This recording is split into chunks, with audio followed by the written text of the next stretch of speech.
Everybody good? All good? Yes, I am. Sure. Yeah, I'm good. Good evening. This is the Town of Hollis Planning Board for Wednesday, August 14th, 2024. Calling meeting to order at 7:04 p.m. We'll start the meeting with a roll call from my right to left. Nick Hebert. Tom McCaskey. Heather Sullivan. Seth Davis. Don Roth. Greg McPherson. Got the full board, right? Look at us. We are still one member shy if anybody wants to join the planning board. Applications on the website and through the town hall. Next, we have any minutes? I didn't see any. Not seeing any, so no minutes from previous meetings at the moment. So please put your phones on vibrate or silent. So we're going to start this evening with a few public hearings. The first being proposed shoreland zoning map with Reagan Young. Do we have to close and open a public hearing? Yes. I make a motion to close the planning board meeting and open up the public hearings. I think we can open it up one time. Right? Second. Nick? Yes. Yes. Yes. Yes. Yes. Yes. So we are now in a public hearing regarding proposed shoreland zoning map for the town of Hollis. Hi, everybody. Thanks for having me back. If it would please the board, I'm happy to do sort of another spiel for the general public so folks can get an understanding of where we're at with this process. So I think it was about a year ago or more now when I worked with the town to update the general zoning map. When that was adopted last year, the board made the decision to also take the shoreland zoning layers off of the general zoning map and have two maps. So you would have an official general zoning map and official shoreland zoning map. Originally, we thought that would just be sort of a copy paste and using the existing data that you had in your map, create a new shoreland zoning map. When we started that effort, we realized that there were a couple of errors in how that map was originally created. Mind you, that map dated back to, I think it was 2009. It was quite old. Some of the data that was being used there, the wetlands data, dated back to 2009, 2008. And there were a couple errors in those buffers. So I brought that to the board saying, okay, the data is actually a little bit inaccurate. Should we go through a full effort to update the map, update the data? So that is what the board decided to do. So this map represents the shoreland zoning data for the town of Hollis based on the best wetlands classification data that we have, best water bodies, steep slopes, all of those different layers that are combined into this map. The board has seen this map, I think, once or twice. There was one version where we had done all of the mapping, but I still had not had approval from DEP. We've since got DEP approval, and you saw it most recently a couple meetings back. Since then, the only changes were a couple of typos that we noticed at that meeting and an updated date. So that's where it is right now. I'm happy to answer any questions for anybody or any general members of the public. Perfect. Anybody on Zoom? We'll start with Zoom. Have any comments or questions?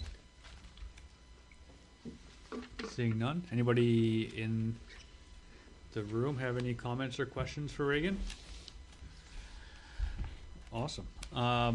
Appreciate the presentation. You've answered all my questions up to date in the previous meetings. Does anybody from the board have any comments, questions? Nope. Awesome. We appreciate your time. Sorry it was so short. It's all good. Happy to be here. Part of the process, unfortunately, you know. Absolutely. So I think the next step was. Yeah, come on. Please step up to the podium. Lectern. Just throwing that out there. It was a poll correction. Mary Hoffman from the Select Board. Are you planning on putting this on the November ballot? If That would be hopefully the intent of the board, but we have to vote on that, or request the select board put it on the warrant, correct? Okay, yeah. So you might want to vote, do you want to approve it or whatever? Yeah, so in our old business, Okay. that's number 1. Great, thanks. Yep. So with that being said, I do think we should kind of flip-flop the agenda a little bit, and kind of put old business number 1 after, public hearing number 1, and then old business number 2 after public hearing number 2. We have to go back into a planning Alright. board meeting and then back into a, Yeah, but it That's doesn't make fine. Reagan sit No big here for deal. another hour. no, absolutely not. So we're letting a motion So moved. to close the public hearing and go There you into go. planning board. So moved. Second. Thank you. Yes. Yes. Yes. Yes. Yes. Yes, awesome. So moved. We are now in a planning board meeting. So I make a motion that we accept the shoreline zoning map as presented to us by Reagan and request the select board put it on the next warrant the November 2024 warrant. for voters to approve. Second. Yes. Any comment? Oh. No. Nick? Yes. Yes. Yes. Yes. Yes. Yes, so moved. And then, would we like to make a motion on how the board would like to recommend or not recommend the voters to proceed with this? I think that we need to wait for the warrant article to Fair be enough. written. Fair enough. Awesome. Thank you very much, Reagan. We appreciate your time. Would it be helpful for the town to have this large paper copy of the map for questions or comments as the warrant? Is it? Okay, I'll roll it up and leave it before I go. That'd be awesome. Yeah, no problem. Thank you so much. Thank you. So, next item would be a public hearing for Evelyn's Way. We would need a motion. Motion to close the planning board meeting, open up public hearing on Evelyn's Way, proposed subdivision. Second. Nick? how do you vote? Yes. Yes. Yes. Yes. Yes. Heather? Yes. So moved. All right.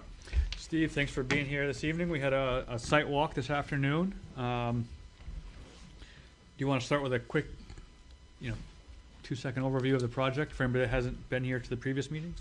Sure. Yep. Yep. This is our third time in front of the planning board. We had sketch plan. We were here, I guess, a month ago, where the application was accepted complete. We've since responded to some comments from the code office, from the fire chief, and also from the peer review engineer. It looks like we got some responses back to those and a couple minor comments left, but it looks to me in general we can address those fairly easily. So the project itself is a 3-lot subdivision. As part of that project, we're proposing to build a private road. The private road is about 550 feet long with a hammerhead turnaround. We've also got some stormwater features towards the back of the parcel that would collect and detain runoff from the road and the lots. So that's a brief overview, and happy to answer any questions. Awesome. So we did have a site visit today. The stationing is laid out on the property. Pretty straightforward project as far as setbacks and zoning.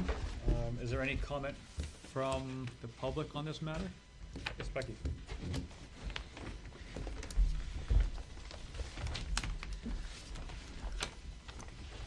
Rebecca Bowie, and I'm here this evening as an abutter. So I did print this whole application, and I just have a couple questions because I don't know the answers to them. But let me start here, and it has to do with the deeds. So there was a deed that went from Haley Pinkham to ELW Properties LLC, Maine Limited Liability Company, September 27th, 2023, and she sold them like 5.009 acres of land. So that wouldn't be enough land to do a subdivision, 3 lots and 2 acre, you would need 6. But then David Sanborn, who was an abutter to this lot, sold the ELW Properties LLC, Maine Limited Liability Corporation, 1.29 acres. So you got over 6 acres. Have at it with your subdivision. But in that deed from David to ELW Properties, it said this sale is to an abutter and cannot be subdivided for a period of 5 years.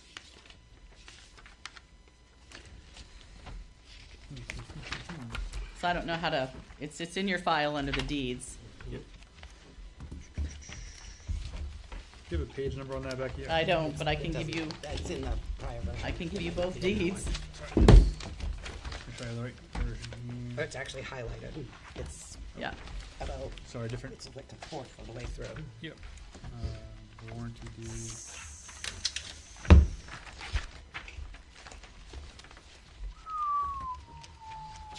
So can we identify on the plan what section of the lot is reflected in this deed? Because I think if that section of the overall lot is not being subdivided, that it's staying, like if that's part of the area that is, but then you still don't have 6 acres to put 3 houses on. Because you're in 2 acre zoning, so you've gotta have 2 acres or whatever the, I don't know, is it like 180,000 or something? I was thinking, Yeah. yeah, I was thinking Yeah, on a different, I was thinking something different. yeah, so I mean, you gotta have 6 acres, So. 2, what's 2 the and 2 total? equals 6, so there's enough, with these 2 deeds, there's enough property there to do it, except this was a sale to an abutter and cannot be subdivided for a period of 5 years. I'm happy to weigh in on that. Yeah, Steve, do you have some input? That'd be great. Sure. I thought you could, it was going through something. Oh, no, that's my only question. I'm in a butter, I've walked the property. It looks like the file, it looks like, you know, they've had Sebago Technics involved. Their VH2M is an outstanding organization. But I just thought, well, how, I mean, I'm black and white and it says you can't subdivide for 5 years. Well, come back in 2029 and the planning board will probably give you your permit. I mean, I don't know. Go ahead, please explain it to me.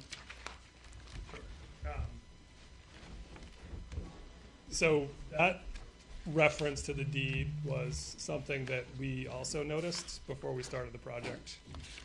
We had discussions with the town, with the code office about the interpretation of what subdividing means. And I certainly don't want to speak for the code office, but what our interpretation of the intent of that note in the deed was that subdivision law has a stipulation where deeding to an abutter is an exemption.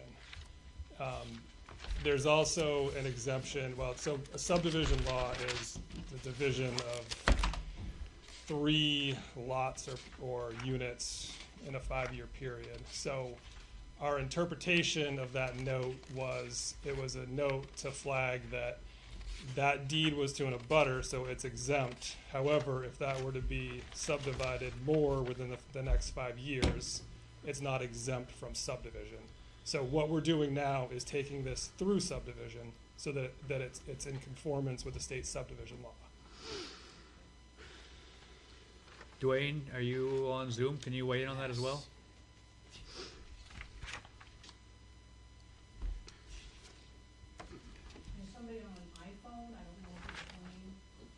Did you find it? No, it's in the old one. Sorry, that was my fault. This one. You're in the new one or the old one? The, You gotta go to the old one. gotcha. Which, I assume, is Dwayne? Mr. Hanson. I'll text him. He was supposed to be on. Yes, it was in butter. I mean, regardless of how this kind of plays out, my guess, my first inclination is to get a legal opinion about what the interpretation should be, or whether the interpretation presented to us is something we can comfortably rely on in the event that there's any kind of litigation. It sounds like they've crossed that bridge. Again, it would be great to have code enforcement, but it sounds like they've already crossed that bridge with code enforcement. Yeah, And if there's, obviously there's conversation prior to, so I wanna make sure, get the full story from code. Right. So, when I look at this, I don't care what they had for a discussion with code enforcement office. The deed says, point blankly, this sale is to a butter and cannot be subdivided for a period of 5 years. Shame on whoever ELW Properties is, who's developing this, because they should have said to David Sanborn, take that out. Take that out. Hope they had title insurance. And I don't know who the attorney was that did this for David Sanborn. It's signed by a notary. I don't know who wrote this. It's recorded at the Registry of Deeds. I mean, I have absolutely no problem with this subdivision. But this deed says you can't subdivide for 5 years. Yeah. So that's my only question. You guys have a full agenda tonight, and thank you for doing your site walk and serving on the planning board. Yeah, I do appreciate your input, Becky. Dwayne is on Zoom. He says he's having some audio trouble.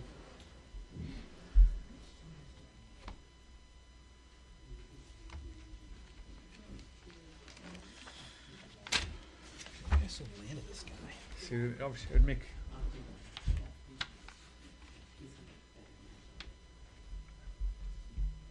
So, is he trying to talk at all?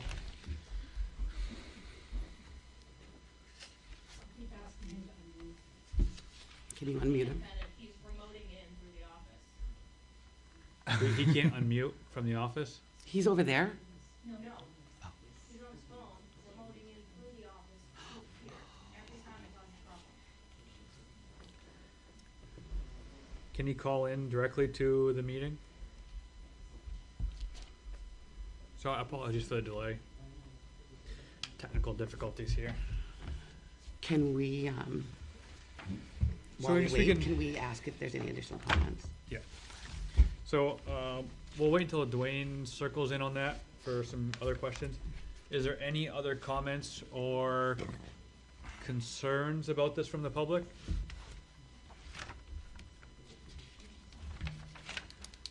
Wait a minute, do you have the number? Or can you text Dwayne the number to call in, please? Thank you. All right, so with no other questions from the public, do you guys want to go back to the planning board meeting and discuss? Oh, Yeah. Oh, come on up. Please come with the name and state your name, please. My name's Butch Gann, I'm just a taxpayer in town of Hollis. I put flags out on grave sites throughout the town of Hollis. And I know that there is a grave site right here on this, I believe it's the Andrew and Jennifer Pinkham property. I can't say exactly what the location is, but it's right in the corner, it would be maybe by the corner where that road's going in. And there are some stipulations about disturbing ground around a burial site. Specifically, you can't disturb the ground within 25 feet of the border of the cemetery. is that a state law? Is that a town ordinance? That's a state law. Okay. And again, I'm not sure of the placement of it, except that it is somewhere in this area right here. I saw it today. Again, I'm not Yeah. certain of how close things are, but it's something that needs to be paid attention to. Absolutely. Thank you.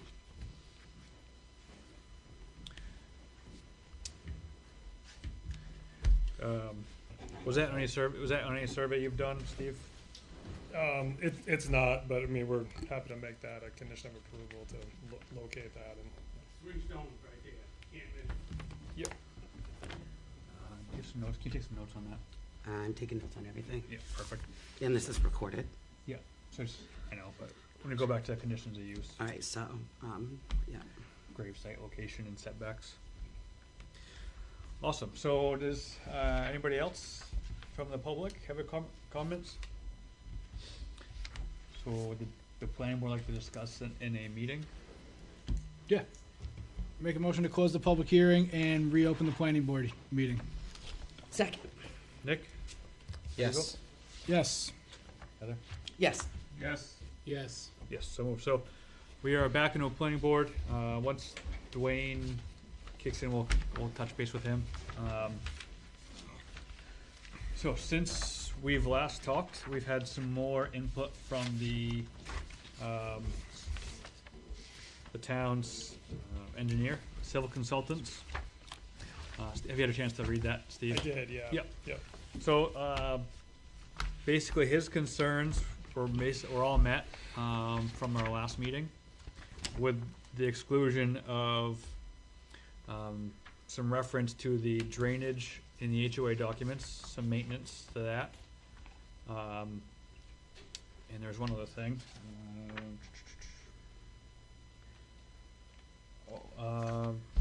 There was a maintenance agreement. They think that the bid is low, or the budget is low. Yeah, that was, he made comment that he thought that the cost estimate was on the low end. We haven't seen the cost estimate, so can't speak to that. I guess that would be a select Hi, board Craig. issue. I just got on. Oh, Dwayne. Oh, Hey. awesome. Dwayne, how we doing? Sorry about that. Yeah, so, I apologize. the question from Becky Bally was that on the deed of one of the properties, Sanborn at the, I did hear part of that, and I don't. This might have been. How long has this been in the works? Because I don't remember this subdivision. I think it was started prior to me. I'm not sure, but I don't remember that piece of land being, talked about. I'm sorry, I don't remember that. And Becky's kind of right. I'd have to look into it more, but when you buy a piece of land, you have to wait, 5 years before you can subdivide it, even if you're trying to do it with, your family. You can't do it. See, I thought. Steve, which code enforcement officer did you speak with? Was it not Dwayne? I honestly, I don't remember. It could have predated Dwayne. Okay. I mean, I know it was a discussion with Angela, who the code officer was at the time. I guess I just don't remember. Gotcha. Sure. I know that just I know don't- we had it a might have discussion been me, before we but started. Sure. I just don't remember that. Could have been Jessica, which, Explains a bunch. Even more for reasons. I always understood it as if you, it changes because it's on a deed. That's the part that throws me off. I understand that when you subdivide land, you can't subdivide it again for 5 years. I thought it was, and I understood it as, unless you were going through a subdivision process. correct. But that is just without this whole Agreed. extra piece that's literally highlighted in your guys' documents. Yep. I'm gonna restate, I recommend that we get a legal opinion. Yeah. Agreed. Because I apologize, I didn't get into that part of it, and that's on me. But I'd like to look into that further as well. No, it's 100% not your fault. If it predates you, then it's understood. No, I don't think there's any other choice but to get a legal opinion. Yep. Yep. Because it sounds like, respectfully, it's an interpretation thing between whoever they spoke with at the code office. An interpretation thing is not good. If it's not, I can't see something in writing that says, yes, this is our interpretation, this is what supports it, then it doesn't seem like something that I guess I can get behind. Yep. So I agree with Heather 100%. Yeah, I think it's for the town's best interest to cover ourselves to get a comment on that. I assume we don't need a motion or anything like that. No, and I did find the cost estimate. Looks like the cost estimate might just be for materials only. So we'll take a look at that and put your opinion on it. Sure.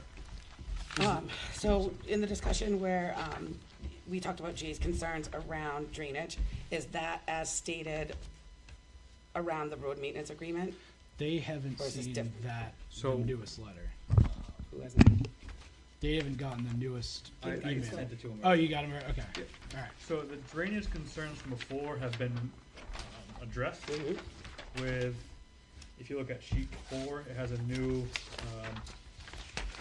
detention pond. Mm-hmm, yes. So that will, that took care of any of the, So then you said Jay's ongoing concerns were drainage concerns and cost estimate is on the low end. So the drainage concerns were the HOA maintenance, that's this agreement, all right, road maintenance agreement, yeah. okay, But to include drainage. okay. So it's not about the plan, it's about Yeah, capturing in the agreement.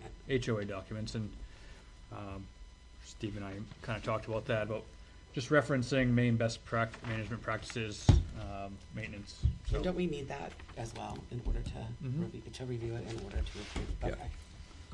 I believe we did have that in one of the packets. Oh, sorry. So I guess I was ready to move forward with this until we found a little hiccup in the deed. So I think we're kind of at a standstill until that happens. Sure. If Yeah, you so- want to address the HOA docs Yep. between now and hopefully next meeting. Okay. Um, Yeah, do you think you would have a legal opinion prior to the next meeting, or are you looking for us to provide that? the town will get that. Okay. The time frame I'm not Yeah. aware of. I'm not sure actually. So, Okay. but we'll. I would like to hope we'd have a answer by the next meeting, which is August 28th. Okay. So that's 2 weeks away. Yeah. So I think Yeah. that's. Yeah, I think it's reasonable to have I an think answer so, by then. Craig, yeah. Definitely, Say that again, Dwayne. I agree. I said definitely, I agree with you. Okay. So it'd be our goal to have Well, get- updated HOA docs, updated cost estimate, and a legal answer by the 28th. That's our goal. And, Yeah. any information you can share about the grave, like the requirements or why it doesn't, I mean, ideally, you would be able to tell us why what was brought up to us as a potential concern isn't a concern. Sure. That'd be awesome. Okay. Graves. And to speak on that part, if I may, on the cemetery, Mhm. I said, can I speak on that part about the cemetery? Absolutely. Dwayne, you have the floor. Yeah, so, Butch Gannon, former code officer of Hollis, actually brought that to my attention, and I did research that, because we did have one property in Hollis that was making a new road, and that is a stipulation that any construction, has to be at least 25 feet away from any known cemetery. And I did walk over with the, abutters, after our meet down there, and didn't get out a tape measure, but it's roughly from the pin, it's probably gonna pass, but, I will go over and measure that again. Okay, perfect. And it's 25 feet Okay. from where the proposed road is, or 25 feet from the property? 25 feet from, well, the road itself, any construction, it states in the state statute. So that would be the road or the So- ditch or anything else would Okay. be 25 feet. Right, that Deer Wander Road, yeah, is within 10 feet, but that's an existing, town road, but something new would have to fall under these state statutes. And you're gonna go back and measure and make sure that it does fall into the state statutes? Yes, Awesome. yes, I'll go back and make sure that it doesn't fall within, it's gotta be over the 25-foot mark, correct. I'll do that tomorrow. Thank you, Dwayne. If you can email the board, that'd be great. And make Sure. sure Yeah, I'll do it Steve is first thing. CC'd on that. That'd be awesome. Sure, yep, Awesome. So hopefully this will be agenda item number 1 on the 28th. Sure. Sounds good. Hopefully have a couple answers clarified. And, Yeah, no problem. the public is welcome to any planning board meeting, so not just public hearings. All right. Any other comments or questions for Steve? Steve? Thanks, everybody. Thanks, Steve. Thank Thank you. Motion to leave the planning board meeting, move back into a public hearing on the topic of cluster subdivisions. So this is on the docket for this evening because there's been some discussion over the past year about how to handle this, and we just wanted to have all the information from the public as we possibly can. So this is just an information session. Your chance to speak about how you feel about it, a chance to get your voice heard. So if there's anybody in the public or Zoom that would like to talk, we'd love to hear your thoughts and opinion. Becky?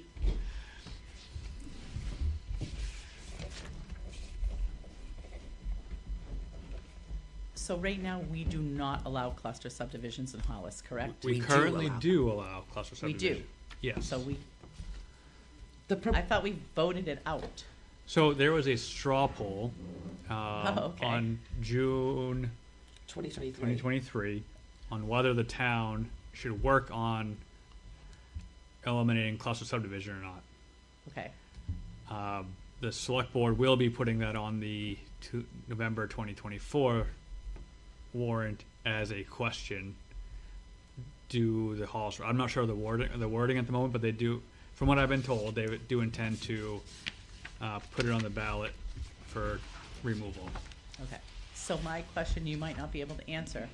So I thought some state law was changing to make lots more dividable, to get more houses in.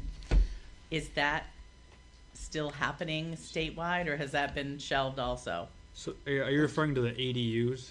Possibly, yes, yes. So, June 2024, we updated our ADU ordinance to match LD 2003, Okay. which allows one ADU per any lot that a single, I forget the wording, any single lot where a single family or single dwelling is allowed, an ADU is allowed, as long as it meets space and bulk, Okay. And all right. setbacks. setback, space and bulk. So my own personal opinion, which I'm very good at giving, people will tell you that. I'm in favor of cluster. Keep as much open space as you can for people in the municipality to enjoy. Of the 3 subdivisions that I did in town over about a 10-year period, 2 were cluster and 1 was traditional. And if they're done correctly, there's open space around them, where they can walk and get to and it, to me, it protects the deer habitat and those types of stuff.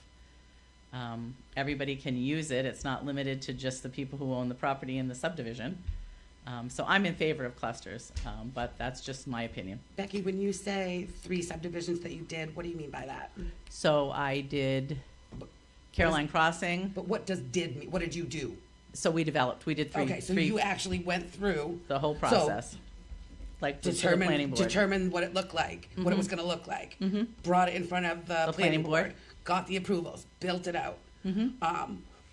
So I mean, you're an expert. 3 is expert as far as I'm concerned, or 2 is expert as far as I'm concerned. What,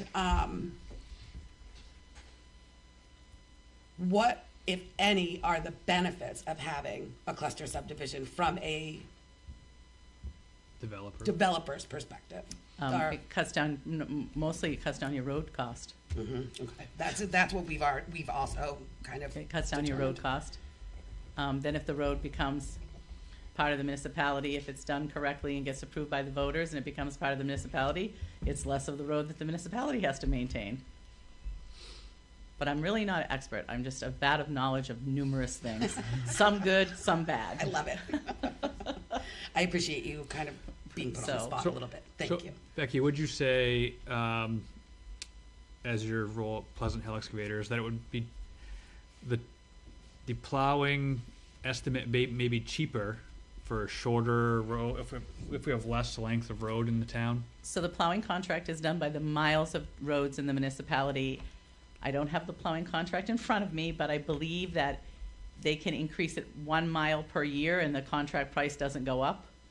But it is on the town website, so the less miles of road you contract you plow per mile, so the less miles of road you have, it would make sense that it would be cost less. Perfect, thank you. Do you mind my asking? Oh, I guess. Go ahead.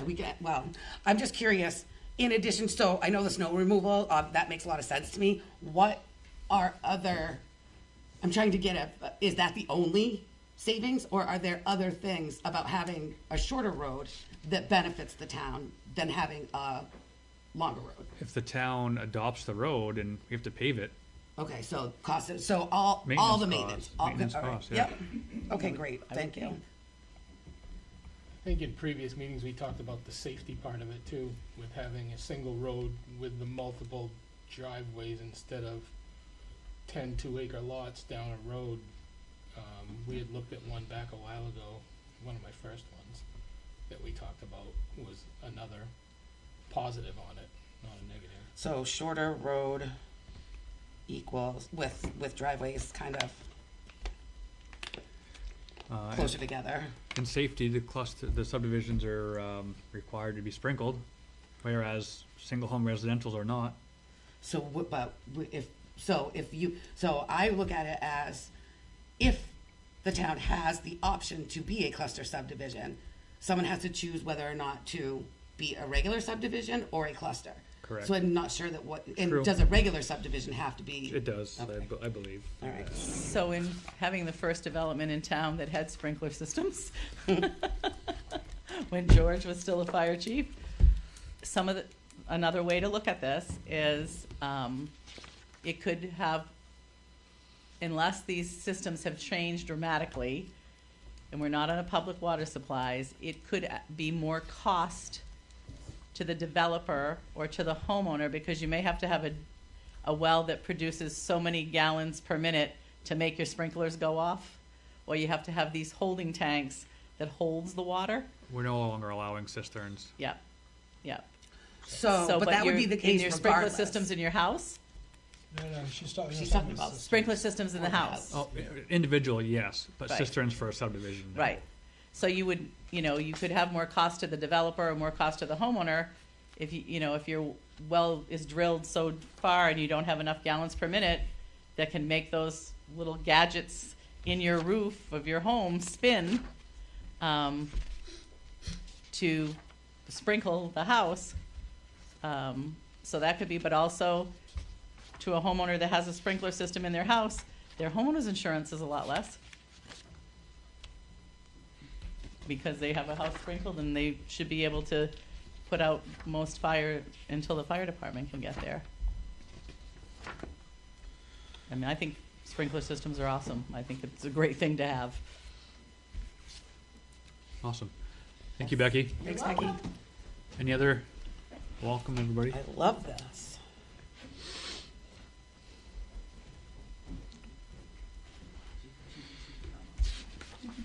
Butch Gannon again, just a taxpayer here in town. I'm sitting beside Becky over there, but I don't agree with her totally on what she says, and that's fine too. A cluster subdivision, I think you are allowed a few more. You're not allowed more lots than a normal Nope. subdivision? We changed Not it. anymore. You are We not- changed it. You are not allowed anymore. So if you have Okay, if you have good, a that's cluster, good. if you have 6 acres and you're in a 2-acre zone, you're only allowed 3. Okay, good. The next thing is they have a shorter road, so it doesn't cost as much to develop it, and it's all right along the highway, and can be an eyesore. If it's gonna be a cluster subdivision, it ought to be moved back away from the highway. Okay, it ought to have a little longer road.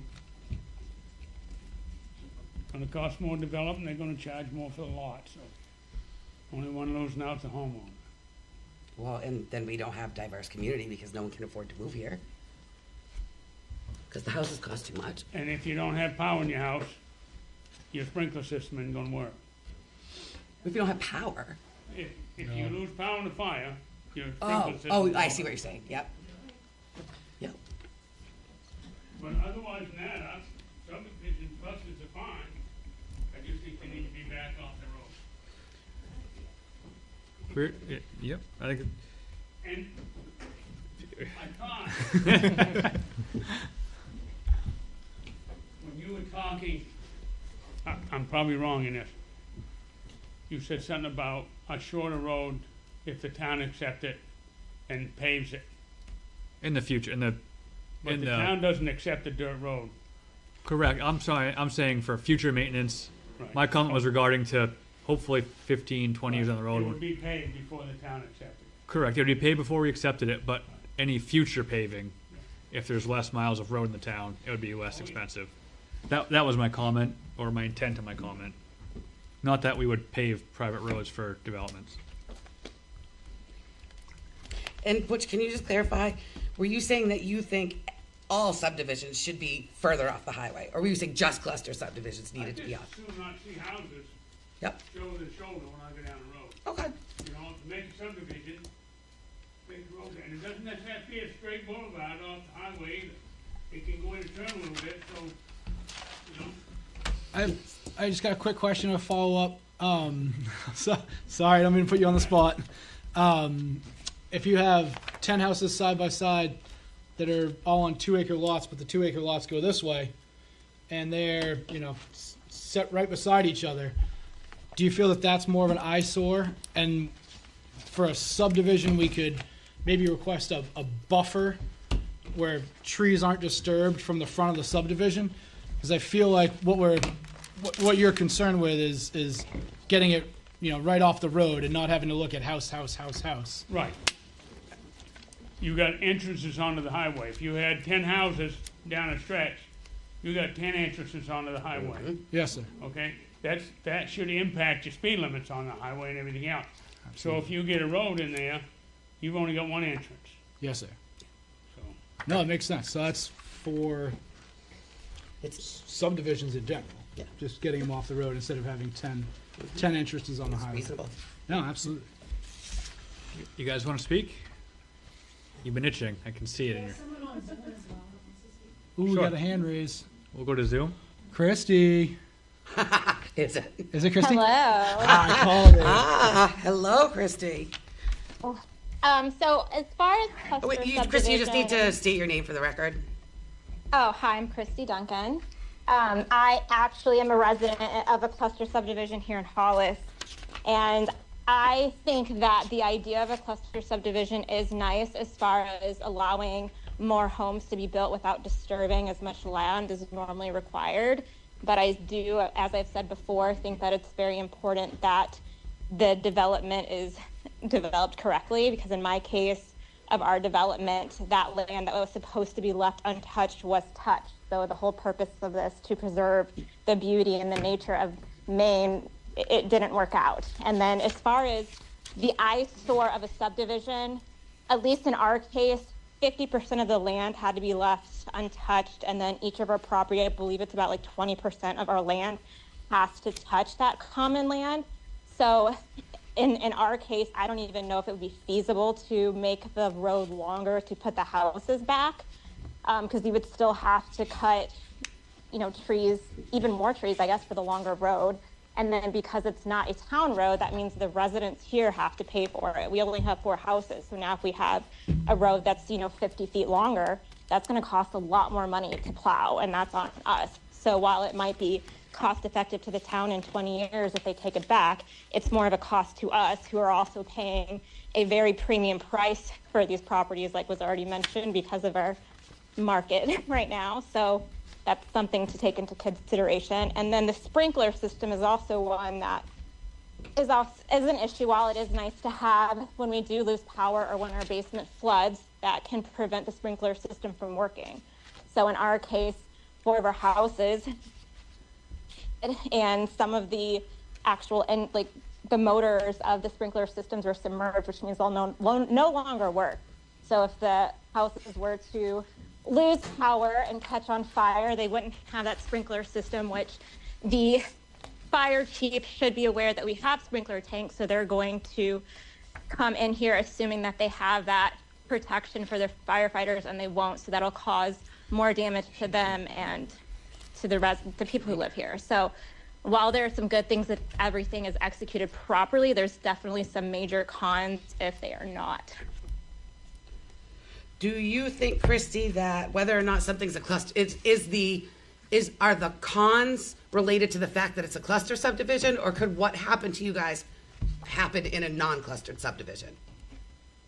I think it's the enforcement of it. So again, I'm for things growing, allowing more homes being built, but I do think it needs to be done responsibly. What do you and mean we by need to make the sure enforcement that of what? the code. So Okay, so like that has in our nothing case, to do with whether or not it's a cluster or a non-cluster. No, correct. Yes. Okay. So I mean, as far as the cluster subdivision itself, I don't see anything wrong with it. Like, I think it is a nice idea. You're not going to, damage more of the land to build these houses. You can give people, the chance to buy 2 houses in an area where normally there could only be 1. So yes, that is nice. You're allowing more people to move here. It just needs to be executed properly. Well, we're not actually allowing any more people to move here than if something's not a cluster. What a cluster actually does is it preserves open space, and it makes it potentially less expensive to build or to develop the subdivision. Other than that, there are no, to my knowledge, there are no additional benefits to having a cluster subdivision, except for the fact that you're preserving open space for perpetuity, which is not the case if you sell individual lots or a non-clustered subdivision. Right? In the future, those could change. We removed that. That was a huge. That, I think that's as far what as this is I'm all about. concerned, that was a huge thing that we did when we worked on that, because that was the bonus for anybody putting in a cluster, was to get a free lot out of it, basically. Can we maybe ask for some historical data on how many subdivisions in Hollis got that bonus lot? I would just love to know if it's. I don't know. I just for the period that clusters were in and that bonus lot was available, how many subdivisions actually got that bonus lot? I would just like to know the actual impact of something that we are being asked to drastically change. Or, excuse me, not even drastically change. We are being asked to support the removal of something. Christy, thank you. Thank you. Do it. Don't be scared. You got this. We're easy. Hi, I'm Linda Linda, what's your last name? Morton, Thank you, Linda. and I frequently tune in on Zoom. So thank you awesome. for your service. I am pro cluster subdivision. I think for all the reasons that Heather just stated, there aren't a lot of negatives, eyesores included, because 50% of it, I think, as you said, has to be open space. So that's a positive. I know everyone in Hollis likes their nature. I just feel like there is maybe a cluster division witch hunt going on or something. I'm not exactly sure if someone didn't read the definition or who is having these complaints, how it's winding up on the ballot, and why. Do you folks know what exactly the complaints have been specifically about the cluster subdivisions or who they've come from? Can I take this, please? Heather. So the way we understand it is that there were people in the town who asked members of the select board, current and prior members, to remove cluster subdivisions, to get rid of cluster subdivisions, the cluster subdivision ordinance. We were not told with any level of confidence what the problems were with it. As you likely, and I'll just speak transparently here, I've been fighting this the entire time. As a board, so when it came to us initially, it came to us as the select board. Anything that has to do with ordinances, if the select board wants to put something on the ballot, we have the opportunity to review and either recommend yes or recommend no on anything that has to do with zoning, with land use. It came to us what I would consider to be fairly late in the time frame allowed to get something on the ballot. You know, you've got to have it like 6 weeks early to get the ballots printed. We were told that it was a straw poll that they wanted to put on the ballot. I asked for legal opinion about that. I believe that we were informed, but I didn't read a legal opinion. But we were all, and we were told that we don't get the opportunity to we didn't get the opportunity to vote on whether the planning board would recommend or not recommend the removal of cluster subdivision language in the ordinances because it was a straw poll, not a done deal.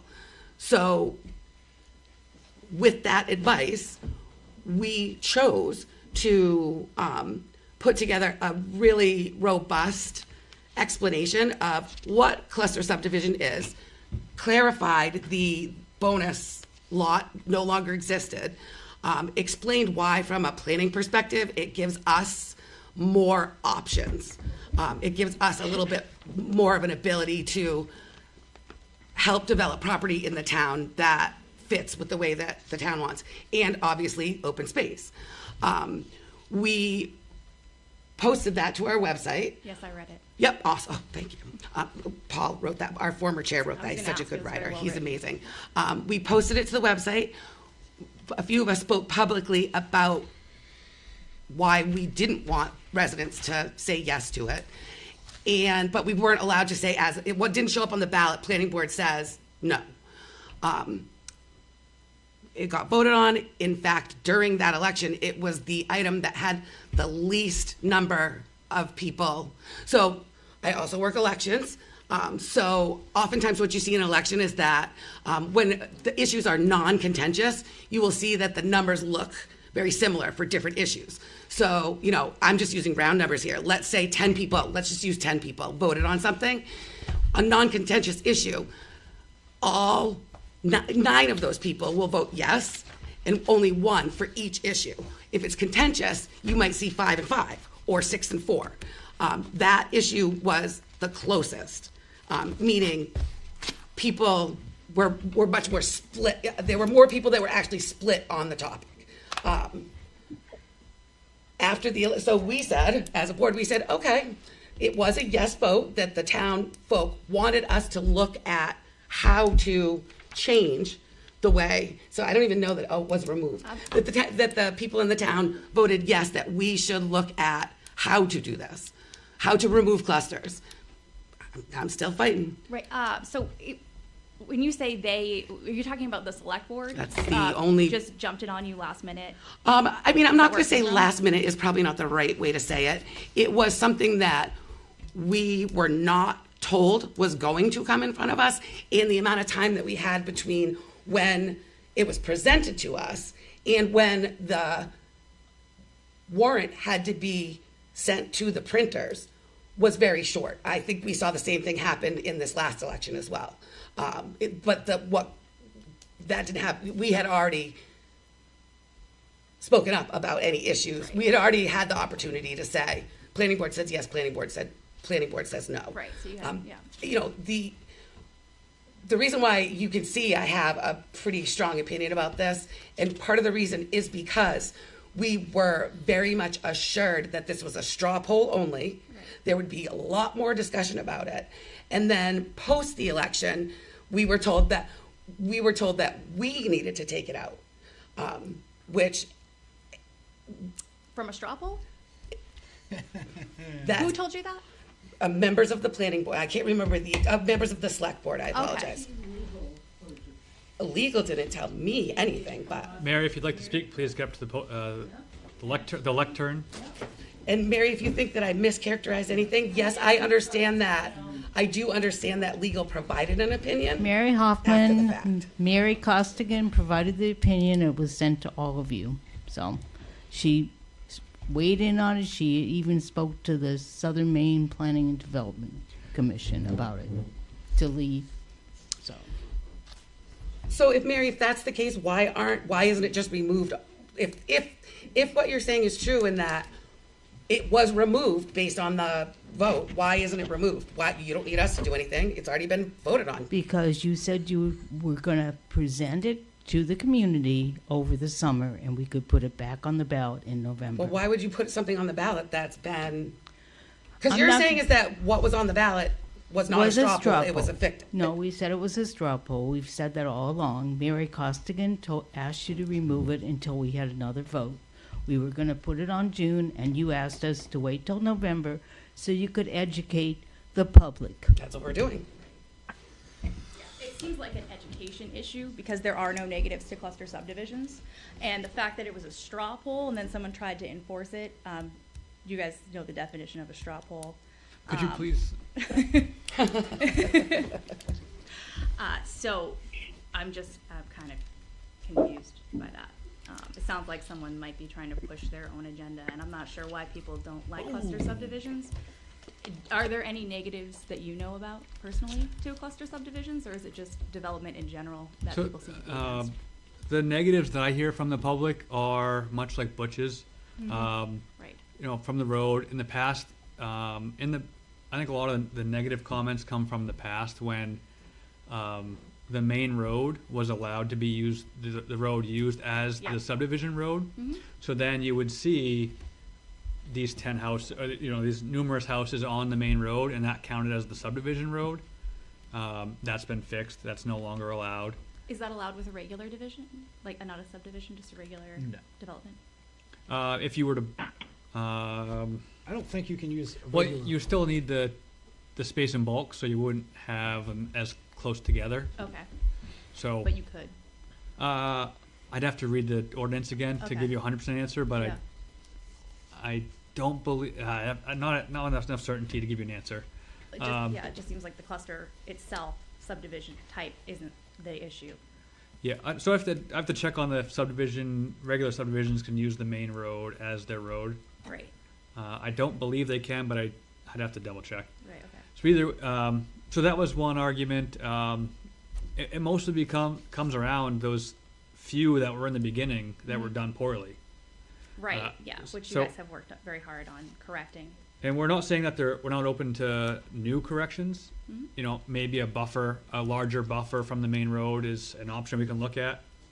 But mostly it's a visual aspect. I personally think removing them altogether is extremely anti-growth. And honestly, I know someone briefly mentioned LD 2003, but that's a big issue, is having sustainability and housing for people who need it desperately. And getting rid of cluster subdivisions is not the answer to anyone's problems. It just seems like a couple of people didn't know what it was and wanted it gone. So that actually reminds me, another concern that I have heard from others is with LD 2003 is if ADUs be allowed in these cluster subdivisions. Right. Which they are allowed, but they still need to meet space and bulk and density and setbacks. So it's not like they have smaller lots, so it'll be tougher.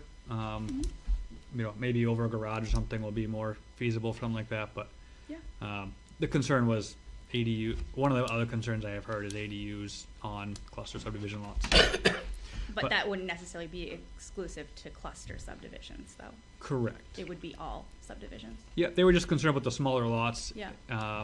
But again, it still needs to meet space and bulk, so it would be tough to do. But I'm sure somebody could find a way. I'm sure they could. And I don't know that that's all that bad either. So I know, Heather, I listened to you in talking about campgrounds say, someone said, well, I wouldn't want to live next door to that. And you said, why not? And I kind of feel that way when it comes to stuff like this. Why not?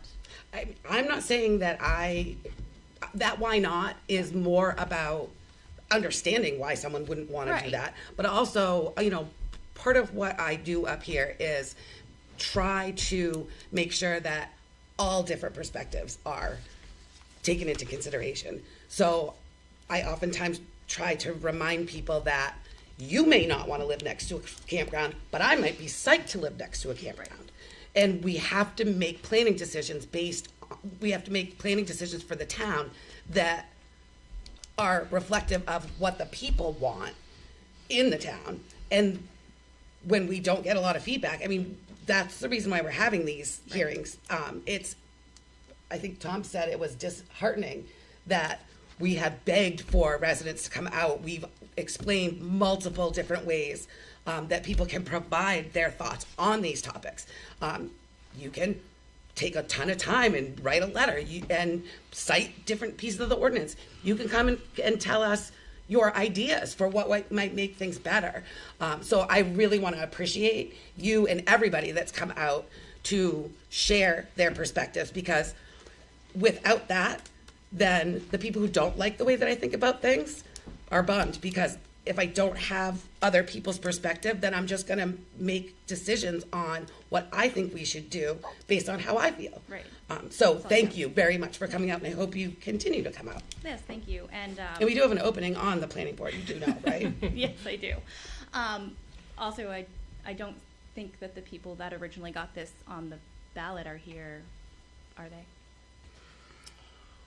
I mean, look, the way that things are structured in many towns, including ours, is that the select board, the people that we elect to make big decisions about our town, they have the right to put anything they want on ballots.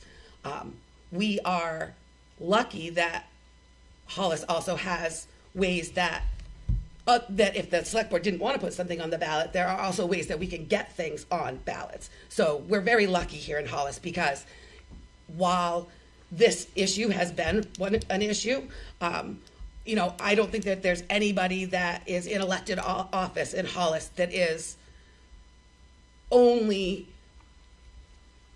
doing bad deeds on purpose. Like, I don't think anyone's doing that. We are very, very lucky in the level of commitment that our elected officials give to the town and to us. We just don't see some things eye to eye. And that's, like, I think Butch said it earlier, it's okay if you don't see eye to eye with your neighbor. But if your neighbor comes out and talks about it and you don't, then, then the person who talks about it is the one that's heard. Right. So yeah, I think that no. I mean, so we are not privy to who went to the select board or why they made the decision to propose that cluster subdivisions get removed. What we were told was people in town asked for it. We had no additional information. All right. Okay. Thank you. I think on what you were just saying, from moving here just 5 years ago myself, I think the cluster, when we first started talking about it, were what you just mentioned a minute ago. The people that don't like something, that do come out and talk, are the ones that people hear. The ones that don't say anything, it gets pushed aside. Right. We had more negative right off the bat. When I first started on the planning board, we were getting hit right away with, there was a few multiples that came out with people looking. I personally feel the same way. I think clusters are great. I moved to Hollis because I wanted a little bit of space. I like it here. I got on the planning board before my house was even built. I was on the planning board. I worked with them very close. They helped me. We all worked together.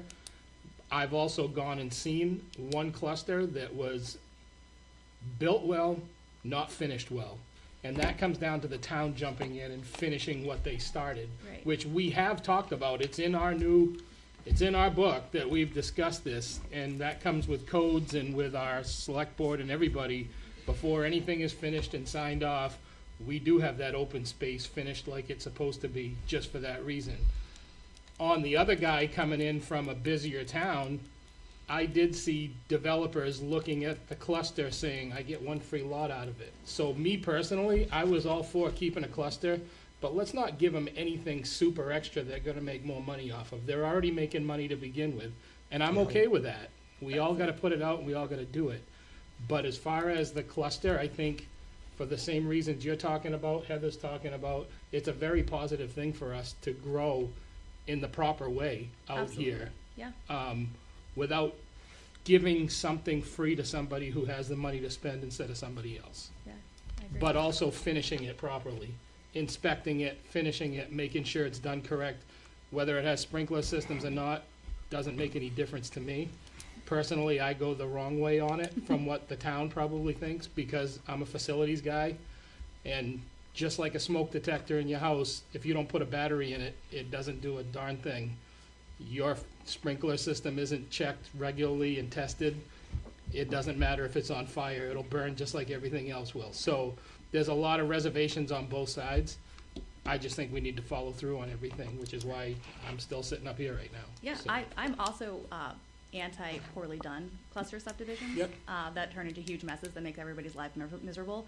But removing them as a choice altogether doesn't seem like the solution. I think you folks have been working really hard to make them the best that they can be for the town, and just getting rid of them altogether seems like a step in the wrong direction. That's all. Thank you. Thank you. Thank you.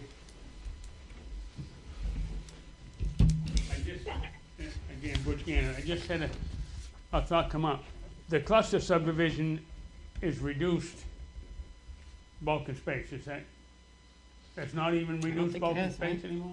So, it still requires the same amount of, bulk and space for each lot. However, portion of that can be an open space. So there's still setbacks that are required on that each individual house lot. Sure, But then- but they don't, it doesn't have to be a 2-acre lot or a 4-acre lot, it can be smaller lot with the remainder of the property in open space. Correct. Hence, that's where we get the close entrances on the highways with a cluster. Right, we So I know can't, Since they have their own road, then you don't have that problem. So I know since I've been here, we have not approved a cluster subdivision that didn't have its own road. And I almost want to say, I don't even think that we've approved one that didn't have a hammerhead.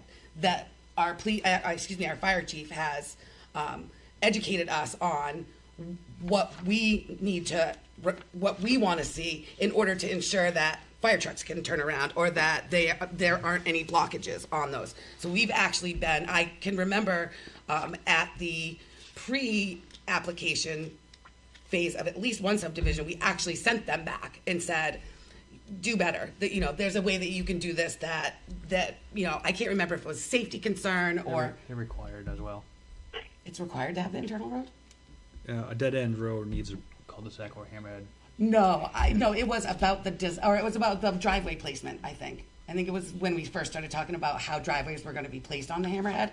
But we actually we sent a developer off and said, this isn't good enough. So at this board at least, and maybe that's what we need to do, maybe we need to put into the ordinance that cluster subdivisions are not going to use major highway or major roads as their subdivision road. They have to have a different, you know, maybe that's how, I mean, that's a lot better to me than getting rid of them completely. Then you talk about your accessory dwelling unit, and you talked about bulk and space. Now, if I'm on a 4-acre lot with my home, and I want to put an accessory dwelling unit on, I can put it on in my same 4-acre lot. Yeah. Okay. But if I have a 2-acre lot or a less than 2-acre lot in a cluster subdivision, I can also put an accessory Right, dwelling right. unit. I But understand. accessory dwelling units are limited in size. There is Yeah. a size limitation Oh, I to those. understand that.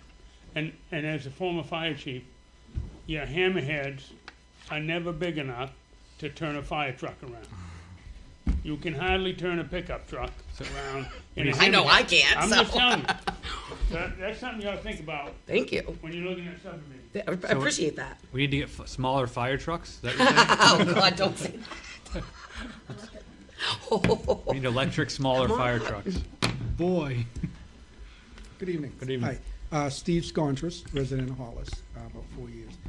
I guess I'm gonna be a little bit in the minority here, and I think with cluster subdivisions in any development, you have to consider what you want the town to look like eventually, over time. You know, right now, you're talking about housing shortage. I've been a real estate appraiser for about 40 years, and it wasn't that long ago, about a dozen years ago, people couldn't give their houses away. I still feel that real estate markets are cyclical. I've seen a boom and bust, a bust in the early 80s, in the late 80s, and the one we had in the late 2000s. I guess I'm in the minority because I'm a fan of,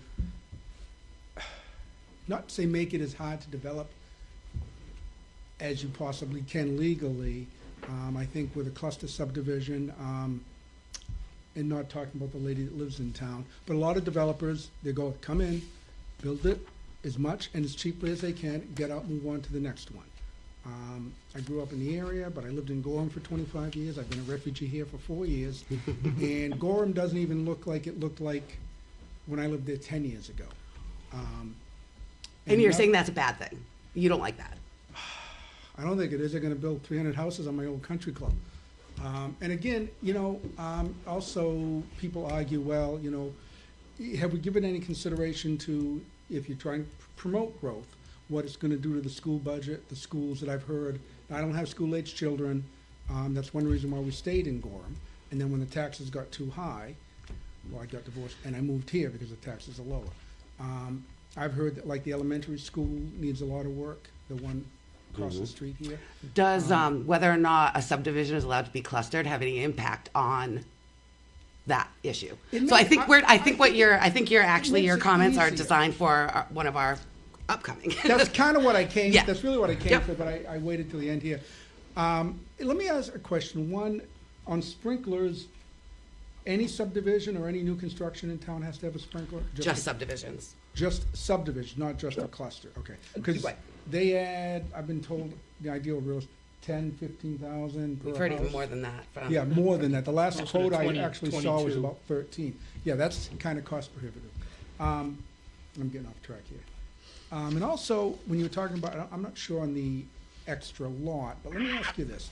If I have 30 acres, and maybe the back 25 acres is unbuildable, either it won't perk or because of topography or whatever, so maybe I'd only get 2 houses on that 30 acres if I did it non-cluster. And then my point is, but then, you can come in and you can build 5 or 6 houses, because you can use the front land, where maybe that was only, they're on 1 acre lots, so normally you'd only get maybe 2 houses.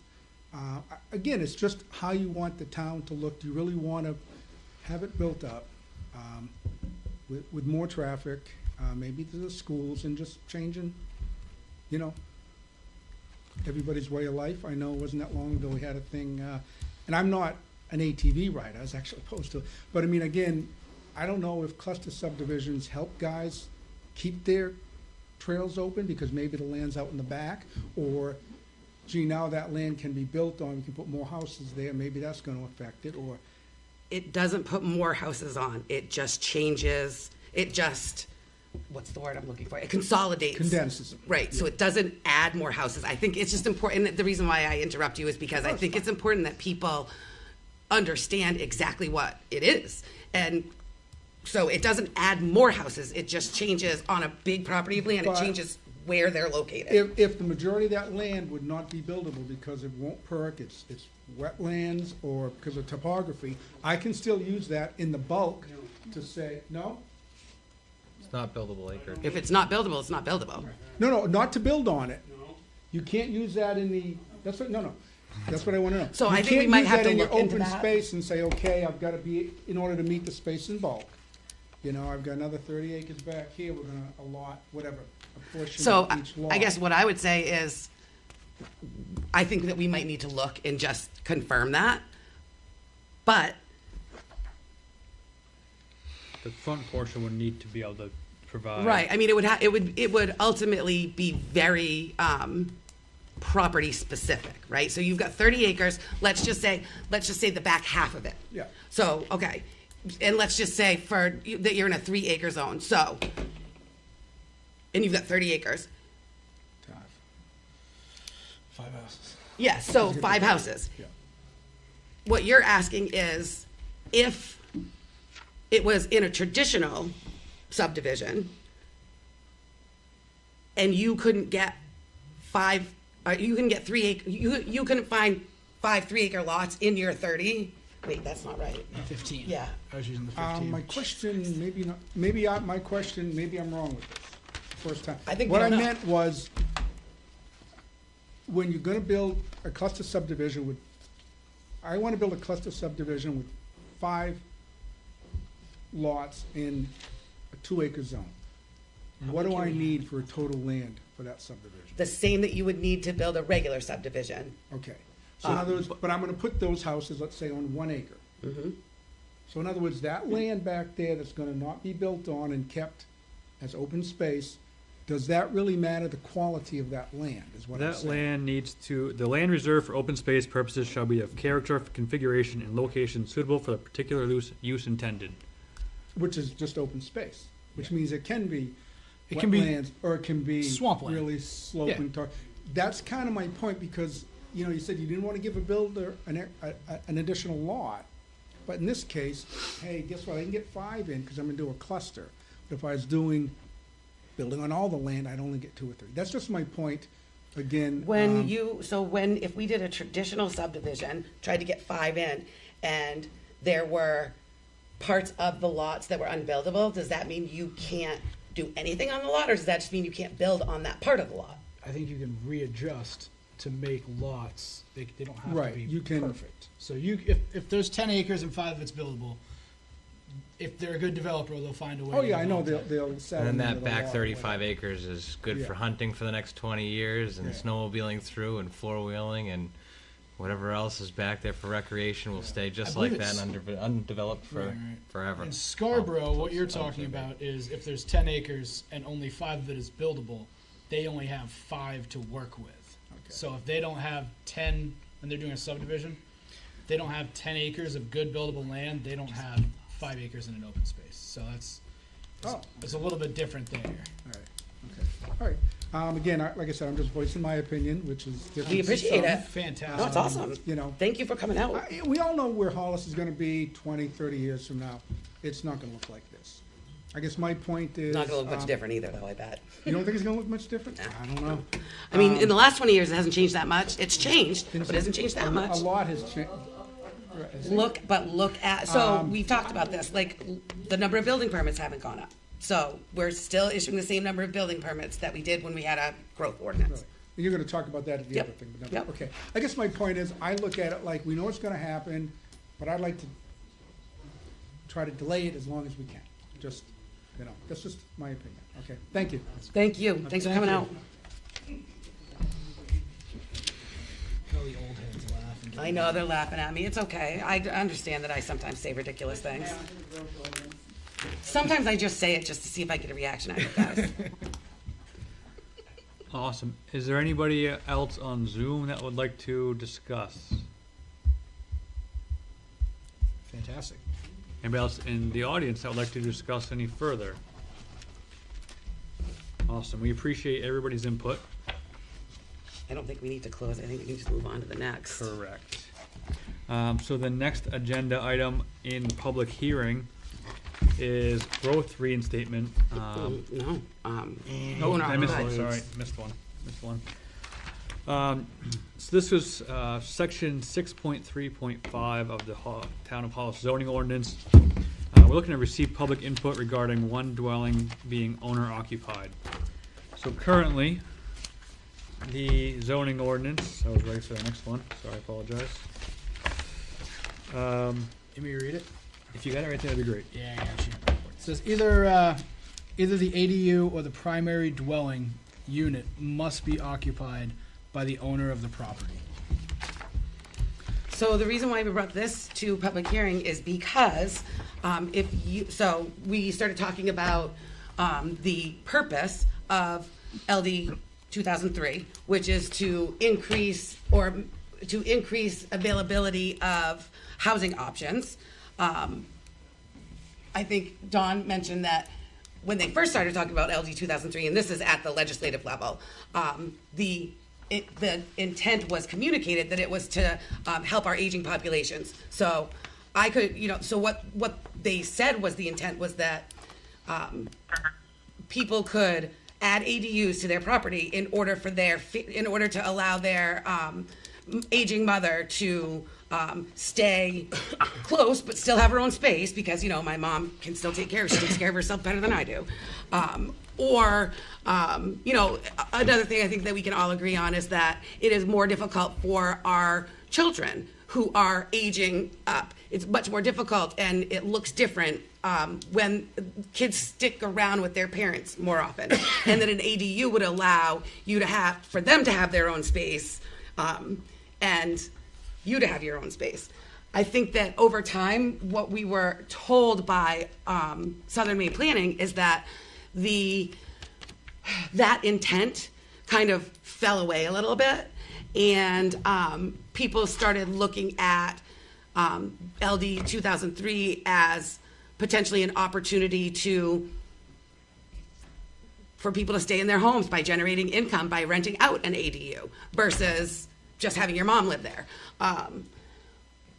So when we worked on the project of changing our ADU regulations to match the requirements in LD 2003, and that basically is every dwelling, I think I'm using the right word, every dwelling has the right to add an ADU with some exceptions. So we had to change our zoning ordinance because our zoning ordinance did not allow for that. So we shifted it so that single family, at least every single family dwelling, now has the right to go through the process of getting approved to build an ADU.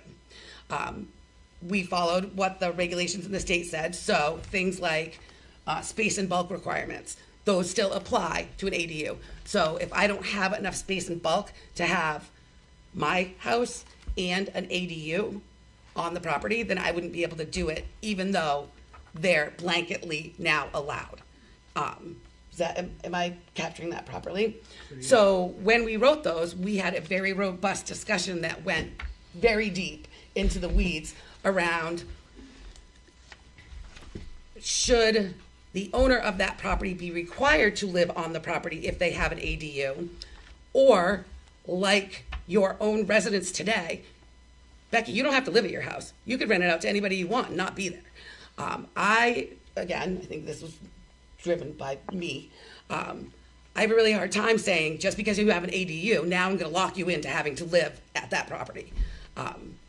And so I wanted to get input from people in the town on, and everybody on the board had, different people had very different, this is probably one of the things that we are most not on the same page, the most divided on that we've ever worked on. Some people say, why shouldn't people who own property, that's yours, you should be allowed to make money off it if you do something that meets the ordinances and state law.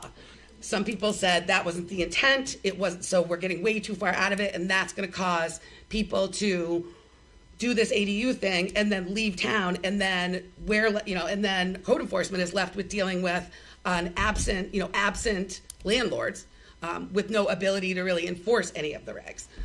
What were some of the other things that kind of came up from that? I was trying to think of the negatives and I can't. Besides the. He was the one that had them. Oh, yeah. Besides the. Yeah. Yeah. I thought originally LD 2003, you didn't need to meet space and bulk, but you needed to meet sideline setbacks and everything like that. We kept that in our, so we had the right to you're keep talking, that. when you're saying you have to, that's a town thing. Okay. We did not, we kept that, we were allowed by LD 2003 to keep space and bulk. We didn't have to get rid of them, so we chose to keep them because we do believe in space and bulk. So the difference then, space and bulk, same thing, ADU.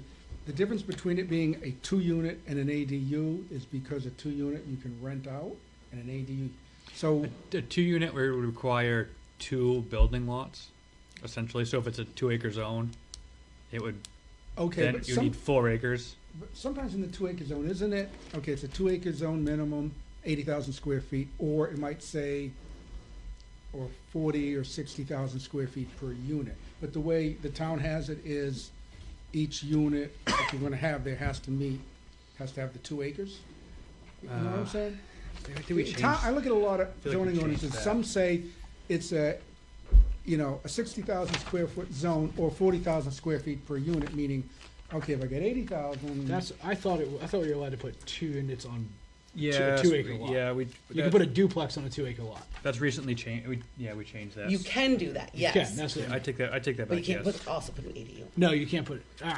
But that was already, we didn't make that. Yeah. We didn't change that. Right. That was already in there. You could already do that. So you can put a So duplex. 1 and 2 unit, Sorry. no, go ahead. You can put a duplex on a 2-acre lot if it's in a 2-acre So I zone. think he's asking what's the difference between a 2-unit lot and a house There's with an an accessory 800 dwelling square unit. foot maximum. For, 900. Okay, Is it 900? 900. on the ADU 900. It's size, and 900. the 2-unit can be as big as you want to make it. basically. As long as it meets space and bulk. Right, that's what I meant, yeah, okay, yeah, I was curious about that. So you guys have a little bit different than the original LD, whatever it was, 2003? For now. We're never not unique. Most towns are all doing their own thing.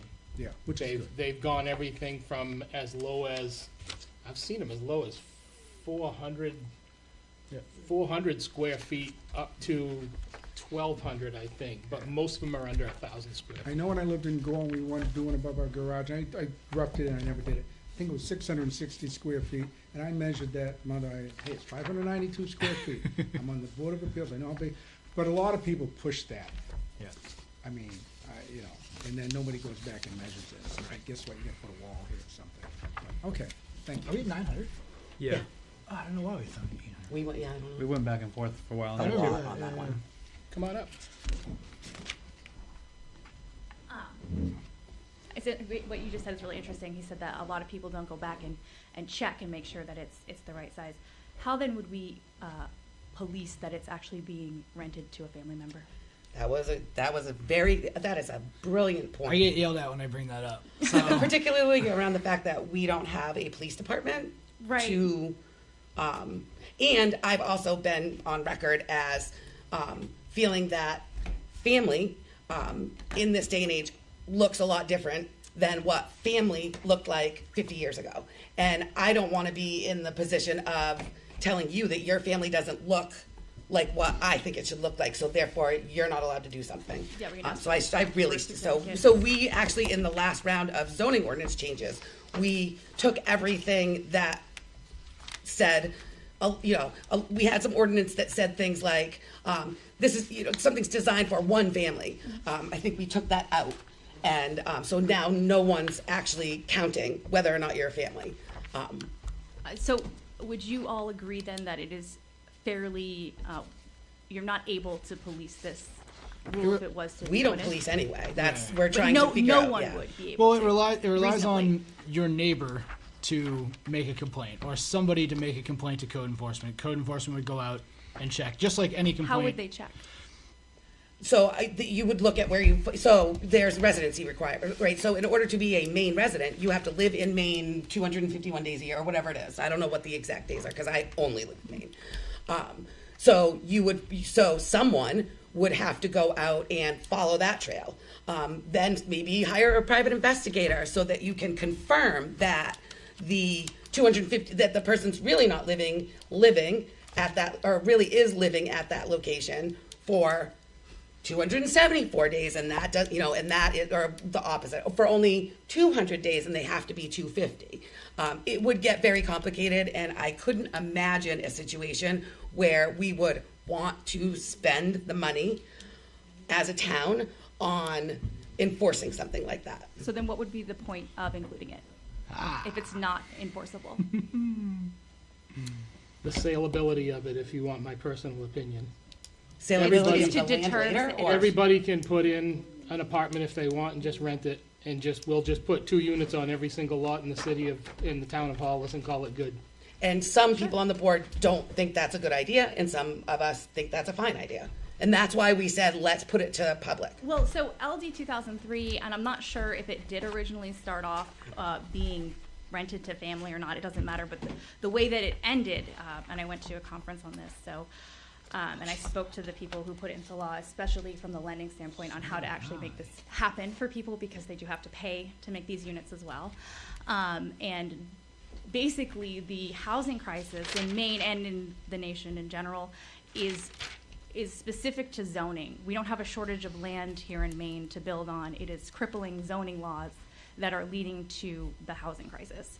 So LD 2003 is a remedy to try and help ease up the zoning, the housing crisis rather. And I do have school-age children, and they do live here in Maine for now, but the chances of them buying a home here is pretty low. And the chances of people who are trying to buy their first home buying a home here it's pretty low. And it's pretty sad outlook unless we start changing. Unless you believe that people shouldn't be allowed to buy houses. I think everyone here is a homeowner. So anecdotally, one of the things that I found very interesting is that doing this role. So people come out a lot harder when something is going to change near them. Right. So in their own backyard. It is very much that not in my backyard issue. And I remember one time we had a lot of people come out and say they didn't want a subdivision in a certain area because it was going to change their way of life. And I did point out to them, at one point you bought a house in Hollis and you were changing the way of life for somebody who was here before you. That is what we do. We're Americans. That is what we do in America. I'm pretty sure it's kind of what you do everywhere, but I'll just keep it a little more close to home. So sometimes we get, I wouldn't say pressure, it's not the right word, but sometimes there are expectations on us to make certain decisions based on people coming out and saying, I don't want that near me. And some of us are less comfortable with making decisions based on that factor. That's why I always want things to go to a vote or to a public hearing or give your opinion so that we understand. Of course, Mary. Do you want to come on? Yeah, I do. 'Cause I think we're getting the weeds. Very much so. It's been a long night already, you're right. So I guess my question is, what is your question? I thought your question was whether, if you have an ADU, whether the owner of the house has to occupy one of the units. Yes, That's and Linda the was question. asking, why are we even asking this question? So I was just kind of trying to... Well, I would have to explain. ask why you're asking the question, too. Because as a having- board, we disagreed on what we put Right. into the proposed zoning Right. ordinance last time. But and if we you own agreed a to- single home, you can rent your home, right? Absolutely, Nobody checks on who you're Nope. renting to. correct. So I don't understand why you wouldn't be able to rent both. I really don't. I don't understand where So you came because up with when that. our planners helped us rewrite the zoning ordinances, it included that language, and some of us said, we don't think it should be there. Okay. And we kept it in order to get onto the ballot last time so that we could have the Mm-hmm. LD 2003 approved, and agreed that we would revisit it after Okay. the election. Yeah. Because there were some of us that felt so uncomfortable with it. Right, but It was can't we causing just- us, it was causing us But can we stoppage. just stick on that topic? Absolutely, You know, yeah. so we can move along? Yes, yes, I apologize for To getting... think this is all relevant, so, I mean, No, I don't think it's irrelevant. I just think that the You're right. question is, I think should Linda a... was getting there. Sorry, Linda, correct? Okay, Yes. yeah, okay. Yeah. Maybe that's fine. Yeah, I'll just sum up what I was saying. I think it's silly to include rules that we can't enforce. That's a pretty wide open statement though, because unless somebody comes around and checks your smoke detector, did you change your batteries when you set the time this year? You're supposed to. Only Nobody's if you gonna rent check it. it. Do you have a speed going down 202? Go maybe 52 instead of 50? Nobody's there checking it, you're still doing it. So it's a Slippery matter slope. of what is enforcement completely. There's a lot of things that are unenforceable. So. Or just too expensive to enforce. I don't know So they how the aren't. rest of the board feels. I'll be right out and open with it. I think that an ADU should have a property owner on it for what it was originally designed. When it first started, I didn't bring my mother out here to Hollis because you didn't even allow an ADU with a washer and dryer. You could put an ADU, but you couldn't put a kitchen or a washer and dryer in it. I built it in Saco. I built an 800 square foot. It's actually 796 square feet to be exact. And then I added a porch, which is 30 square feet, but it's not part of the living space. So I'm actually over 800. My mother lives there behind my sister's house that I built 25 years ago. At some point, she's gonna pass on, my sister's gonna move into that, and she'll rent her house for, God knows in Saco, $4,000 a month, because it's stupid down there where I came from. I just feel like if we just allow ADUs, what I don't wanna see is 7 different cars coming into outside my driveway every night when they're renting it nighttime in the summertime to those 7 different people. I'm one of the few up here. If this went to vote right now, it wouldn't be there, I'm sure. It's just my personal opinion, and luckily I can at least speak it if I want. But ADU originally, when it went to the state, and I sat in on some of those as well because we've been talking about this for years, it was to help family members as well. We have an aging population. If you put a parent into a home somewhere, it is not affordable for most people. So, I'm sorry, sir, go right ahead. Yeah. You go on. I'm good. All right, said my piece And again. now you can see exactly why this has become such a challenge for us, because we do see things different ways, and both ways are, or all of our ways are actually valid. No one's up here doing anything not because no one's up here sharing their opinion or making votes If this based goes on anything one, other than if we this goes believe one way or our another, way is I'm not right. going to walk off the board because they voted against me. It's just this is a board where you can give your personal opinion, and every once in a while you give a personal opinion that you feel strongly about, and you change. I have many times, so that's why we do this. That's what's so great about it, truthfully. Butch Gannett again. Way back, 20 years ago, I was code enforcement here. They used to call them in-law apartments. Yep. Okay? Hence, you can't have an in-law living where you don't live. Okay? So that's maybe where the verbiage got hung up. Okay? And the planners, I guess York County planners you use, wanted to stipulate that the owner needs to live in the property. But before, it was, like I said, an in-law apartment. And it was 600 square feet.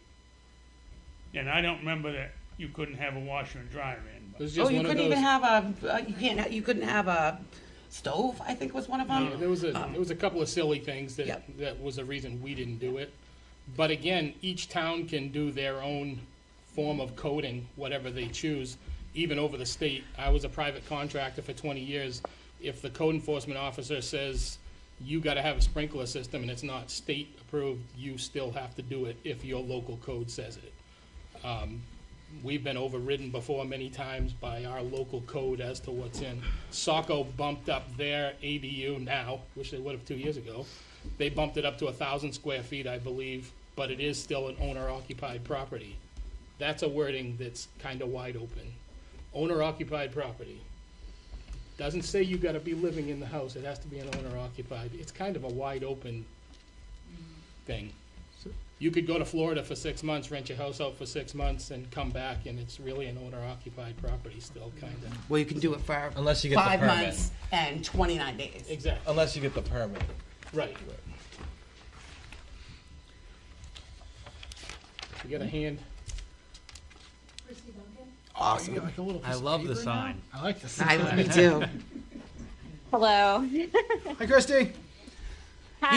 You can so share. I got Sorry, Christy. yeah. So yeah. Anyway, so I'm just gonna give my input too. I guess my biggest thing is like why I don't see how it hurts anything if there isn't a property owner living there, because I mean there are many people who own like multiple houses, and so they might rent one out, and then even just I know the intent of these was normally like to help like the elderly or maybe like a parent. I mean, now, like back in 2000, the average age of a first-time home buyer was 30. Now it's 36. I mean, at this point, these kids that are graduating high school are having to stay with their parents. So, I mean, this could be more than, I mean, just the younger generation, they'll need somewhere to live, and maybe that will be their answer, that little ADU there. And then, you know, maybe somebody else might have to live in the house, maybe not the property owner, but who cares? Like, I guess I don't see why it really matters who owns it as long as somebody gets to live there and they're respecting it. Yeah, and I think one thing to remember is that your aging parent or your what do they call children that don't leave their parents? I'm about to have one, but Empty nest? no, Empty nester? no, way around. something about being on the couch. Those you can still let your aging parent or your lazy child live in the ADU, or they can live in the main property, and you can rent out the ADU. So just because the property owner isn't there doesn't mean that the intent of LD 2003, whether it is for family only or not, you can still meet that intent. I think and where I really struggle with it is that if you own a 1 unit a one dwelling unit property or a 2-unit dwelling property, there's no regulation or there's no ordinance that says you have to live at that property.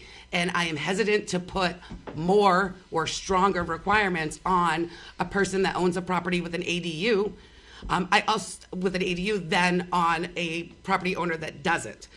Also, I think that if the property owner has to be on the property, I think that it could potentially impact the resale value of that property when me as a property owner decides that I'm going to go live in my kid's ADU and I'm going to sell my property. If owner occupation is part of it, I think that the price I can get to fund my wildly fun Boca retirement is going to be less because, people want to buy properties that they have more ability to do things with. And this would require whoever buys that property to then live there while it is also an ADU. So I just struggle with some of those things.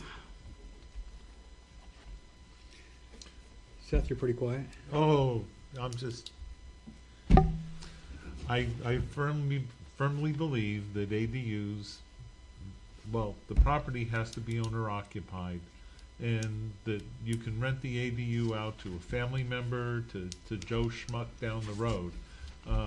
You can rent out the ADU, but the property has to be owner occupied because that owner has to have skin in the game, because who knows who they're going to rent it to, and then rent out their house, and then you've got, like you said, 20 cars parked on the property. But there are parking restrictions, or a number of car restrictions that should address that. But I'm sorry, I won't. So what's the maximum car restriction for an RR3 with a house and a ADU on it?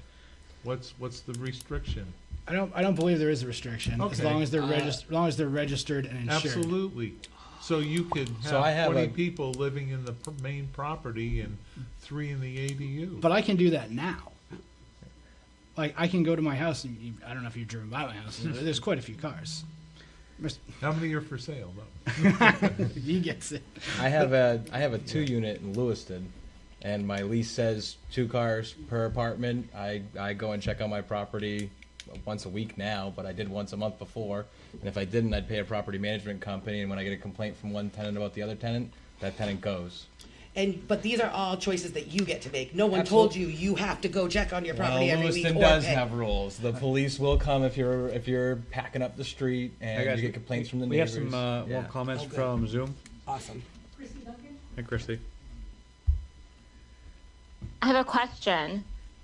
Are there any houses in Hollis that are leased? That are leased? Yes. Yes.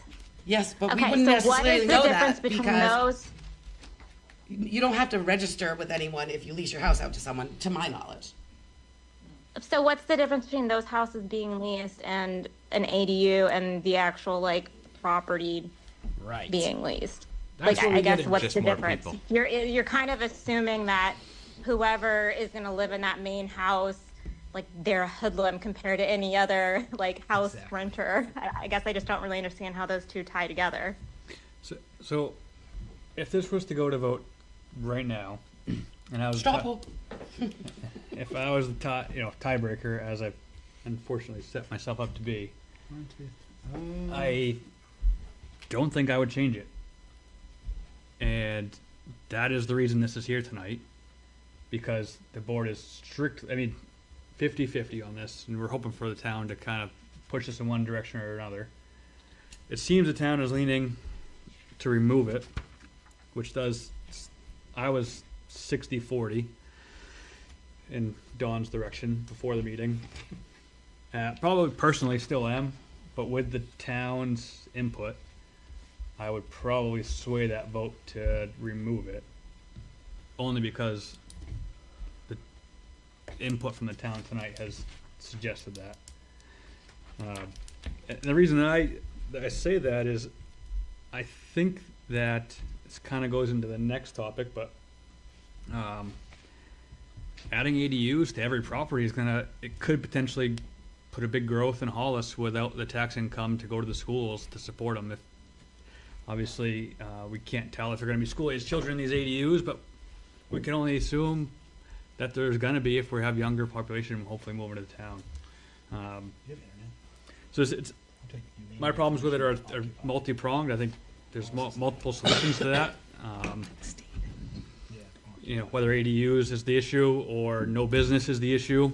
I think the latter is probably the bigger issue. This is just a temporary roadblock that I thought we could slow down until we got some other issues resolved. But with that being said, with the town's input, I would be swayed to vote with the town's input. So. Despite the fact that given that statement makes me really want to make a motion for a vote on that topic immediately, I am going to respect my fellow board members. We're in a public hearing. Oh, yeah. We're not in a question. You're right. We've got another question. Christy. Yes, I believe you said Dwayne was on the phone. I'm just curious, how many ADU permit requests do you get? So I Would don't. you say? Go ahead. Like on Yeah, go ahead. a monthly? Hi, can you hear me? Yes. Yes, Dwayne. Yeah. Yeah, right now, we're getting a lot of inquiries about it. But some of the things people don't realize, too, is the states, you know, you got to think about when people want to add these ADUs, if their septic is already maxed out at a 4-bedroom, and they add an accessory to or add a dwelling to the house in addition, you know, you got to now change your septic system.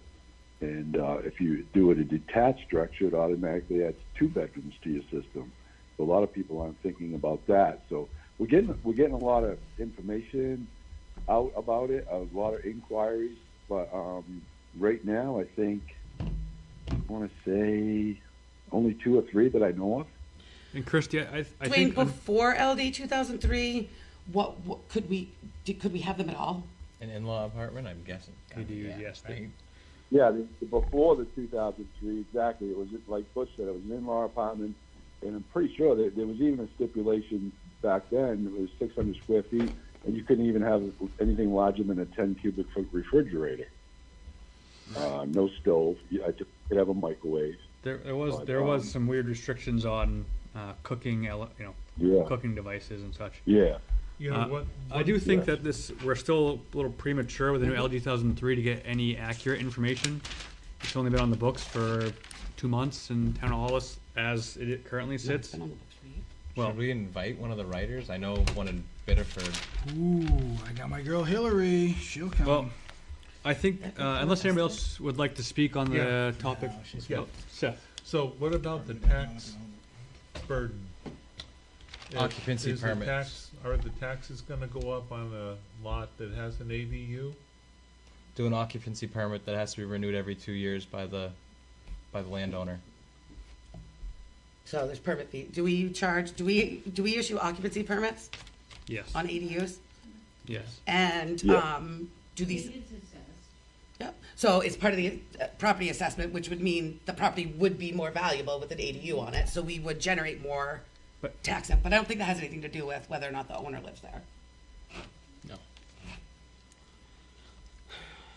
And I won't go down this road, but to be fair, residential units are a tax burden on the town. I was gonna say. I talked to 3 manufacturers in Portland that are getting ready to expand down to Biddeford and ask them why wouldn't they do Hollis. They said population density. There's no way they would ever come here. Because we're not dense enough? Because they work at Poland Springs. There's nobody here that can ride a bus to come to work to push a pallet around. Yeah, there's no bus. Right. I mean, we have There's no people that can There's ride a a bike either. multi-prong It's too issue far. here, and so anyway, unless there's any more topic on the residence requirement for ADU. Okay, awesome. Thank you everybody for input on that. It is definitely valuable. And lastly, we have a few minutes to talk about a growth reinstatement. This was put on the agenda because 7 to 10 residents showed interest in this. So there's enough in my eyes that we should at least ask if there is interest. It's always our philosophy that we want to get the public's input anytime that we get some inquiries. So that's why that's on here. It didn't necessarily come from any of our ideas, but it did come from some other residents in town. So I just want to add one thing. I did take a brief look at the old growth ordinance, and the language in it, we could not just try to reinstate it. We would actually have to change things. So I think we might not want to characterize it as a reinstatement of something that, because it might have the same effect, it might have the same standards, but it couldn't just be a wholesale, should we reinstate that as written. Fair. Is there anybody in the audience that would like to talk about this or any input? For or against? Steve Scontris, town resident. Just kind of the same thing. I mean, you want to kind of think how you want the town to look. Also, you don't want to be too impulsive, like, hey, we've got a housing shortage now. Again, I'm telling you, the real estate market is cyclical. 10 years from now, it can be completely different. Whatever you build, you're stuck with. But also, I'm curious, what does anyone have an idea what would be a sustainable or a good number of new homes built per year in Hollis, and how many would you say? I think there's approximately, Dwayne, you can correct me on this, I think 50 per year. That's it, 50 per year? Which is what the growth ordinance, so we had a growth ordinance, it got repealed by the voters. The growth ordinance in the past was limiting new residential construction to 50 units a year. And I asked at the last meeting, how big is, what is the impact if we put the old growth ordinance back in place? And we were told that we issue about 50 new building permits. So the same. It never went up. Yeah. Which, again, like you said, things are cyclical, and it might not, 1 year it might have been 60, but then a year later it might have been 45. Like, So we've never done like 100. I mean, do you think the town could take 100 or 200 units? We've never had to address that because we've never even come close. I'm just wondering. I mean, you can take anything you choose to. You would have to reallocate limited funding to other things if someone came and tried to put, or if somehow, so if with no growth ordinance, there's the potential that could happen, right? Yeah. The idea that could happen in a 12-month period of time is a little bit unlikely. I think you would kind of get a sense over a number of years that your numbers were continuing to go up. We didn't see a downturn, and that things felt in a number of ways unsustainable. We kind of had this discussion, and I said, well, isn't it the town's responsibility to look at what might be happening? And maybe it isn't a growth restriction that could go in place. Maybe it's reallocating funding in a way that would allow us to make sure that we can welcome new families into Hollis, and we have the money allocated properly to address it. There's a lot of different options. This is one of many. What about if there isn't a growth ordinance? You can still do an impact fee, right, per new construction house to try to offset. We've never talked about it. Never done that. Okay, I know some towns do. But usually it's not enough to offset, additional school. We have nothing to impact. Yeah, we don't have it. There's no water, there's no police department. Oh, mainly, there's no what I'm saying, wastewater. impact, mainly the schools or whatever. And you're saying new residential. So Right. oftentimes we have to try to find a balance between the home, new residential opportunities in Hollis.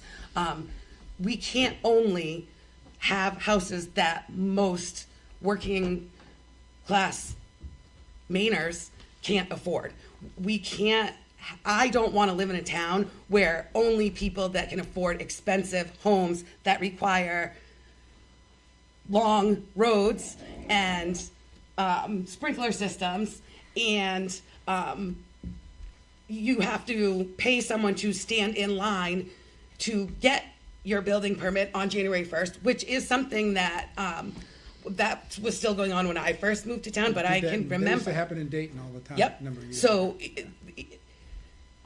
one of the things, so when you talk about being planful, a piece of being planful, at least in our current version of the comprehensive plan, which was written almost now 15 years ago, and is not necessarily, or may not be reflective of what people want today. Having the opportunity of offering a variety of different housing options, so that someone who's never been able to afford a house can possibly buy a house in Hollis, and someone who wants to live in a fancy house on 5 acres also has the option to do that. Right, and as I'm sure you know, oh, she's gone. With the cost of road construction and infrastructure and everything, to do a subdivision and materials, you gotta, if you wanted to build affordable housing, you'd have to have an incentive. It's all, it's all about the dollar. Yeah, so I guess I just look at it because, I can see what's coming. Everything's moving west. Hollis may be one of the next towns to really say, hey, there's a lot of nice land out there. So I think, one of the And things it's that we close enough fight to too. employment, it's not Newfield to Shapley, it's that much closer. The problem the town has and is going to have is tax money. And bringing more people into this town isn't going to fix that. It's going to make it worse. I shouldn't say this, but my taxes, I don't really think they're that high. Of course, I came from Gore. Well, That's why you don't think they're high, They're because about if to you go lived up. here forever, you would be Most- very They uncomfortable. went down, most residents they went down in this $100 town, last year. I don't know how you figured that out. most residents in this town will disagree with you. Mhm. And anytime that there's an increase, it's not received very well. There is a lot of fixed income residents in this town. I understand. So bringing residents in this town, I don't think is the answer. We need to bring business into this town to drive, to offset that these houses that are coming in. Don't get me wrong, I'm not advocating for more housing. I'm just saying, in reality, I look at my property taxes, they're really not that. But everyone's on a fixed income and I understand, but I'm just saying, people are every- always saying the taxes. Maybe it's because I came from a town where it's paying $6 to $7 grand. I'm paying less than half that now. So Well, what do you when think's you've gonna been happen? retired for 20 years and you're on a fixed income, come back and tell us if you feel like your taxes are still not really that high, because that's what I see as the major difference on that. I don't think my taxes are very high either compared to what I see colleagues and friends. Right. And I also have worked and spent time in Massachusetts, and it's, a million times worse than it is here. I don't want to get offline. Other than Poland Spring, what's our biggest employer? The country Weed club? companies, What is it? Eagle Industries. The Eagle weed company? Industries. how many Oh, employees do Eagle. they have? Yeah. So 36, I think. So really, our incoming taxes lie very heavily on the back of 2 companies, is what you're telling me. One that has 36 employees. I don't know anything about Eagle Industries. They've never come in front of this board. I've never walked into that building. I know nothing about what they do there, or whether or not their business model is one that is going to keep them going for the foreseeable future, or if they are, 2 payroll cycles away from closing up their doors, in which case then we would be down to 1. Economic There are development, many very small businesses challenging. in town, Yep. so let's not forget about them. But I'm not forgetting about them. I know. I'm sorry. Name 10. So there are quite a few small businesses in town, and we do appreciate all the business. Has the town Owning a small business, my business tax was $37 last year. So Maybe that's part of the problem. my $37 doesn't help. Respectfully. Hey, it paid my stipend for the night. Thank you. On the subject of growth cap, though, I would say, I haven't been on this board for very long, but I've only seen one subdivision come. This was their 4th visit today. They've been going for 3-4 months, and they've been talking longer than that before they ever came in front of us. We are only here for 2 hours every other week. So it's not like we don't have this many people ever here. So it's not like there's 4 subdivisions getting approved a month. and I'm gonna sit down. I mean, do we ever wanna consider a mixed-use type subdivision? Yes. To get the housing? 100%. But Yes, hey, we do. we wanna get that, whatever it is. Sure, bring it in front of us. Sounds like a good project for you, Steve. Bring it up. You got some big funders? I'm 4 months from drawing my full social security, so that ain't gonna happen. But anyhow, thanks. probably So if there's anyone out there that wants to present something like that to us, we would welcome We it. don't have Route 1, we're not in the ocean, but we do have Route 202. Yeah. And it's, So I think one thing people don't remember is that we haven't even been able to keep a restaurant open in Hollis. I've been on this board. I think I'm the longest term member of this board now. I've been on since 2016, so I'm 8 years now. The number of businesses that have come in front of us for, because any business, so if you want to open a new business, if you want to buy a business that's already going in Hollis, you have to come in front of the planning board, I think, for every business, right? The number of businesses that have come in front of us for review, when we passed the cannabis, allowing cannabis businesses in Hollis, we saw more cannabis businesses come through than I had seen in the entire period prior for business, either buying a business. One business, which is now a cannabis store, was a restaurant, and I think it came in front of me. I think I only saw it 3 times, but I came in during kind of the middle of all that transition. It had been owned by one company, one person, for a very long time, and then when that person chose to retire, that people didn't want to go there anymore, and there were a number of different businesses, I think most of which were owned by Hollis residents trying to, have that dream. Tom, before he was on the planning board, his business came in front of us. That was one of the very few that I've had in front of us. And I think yours was the first one I ever did. So there years go by without a business coming in front of this board, without someone coming in front of this board and saying, I want to start a new business in Hollis. And frankly, if you don't have residents, Dunkin' Donuts isn't going to come here. McDonald's isn't, and I know people don't want those things, but all right, I won't say Dunkin' Donuts, but I would say, what's that one that that's locally Aromas. owned? Yeah, Aroma Joe's. They're not coming here either, unless, and it's fine if we don't want them, but we have to deal with the impact of our own decisions on these things. So, and all of us on this board are extremely pro-business. Many of us own businesses. So I might have opened the can of worms, and I Yeah, you apologize for that. So, anybody else want to talk about growth restrictions, yay or nay? We have maybe five more minutes. This will not be the last discussion about this, I The think. question about growth permits, it's not, the question we're asking, do we want a growth permit or do we not want a growth permit? The real problem is, do we need a growth permit to control what's going on in town?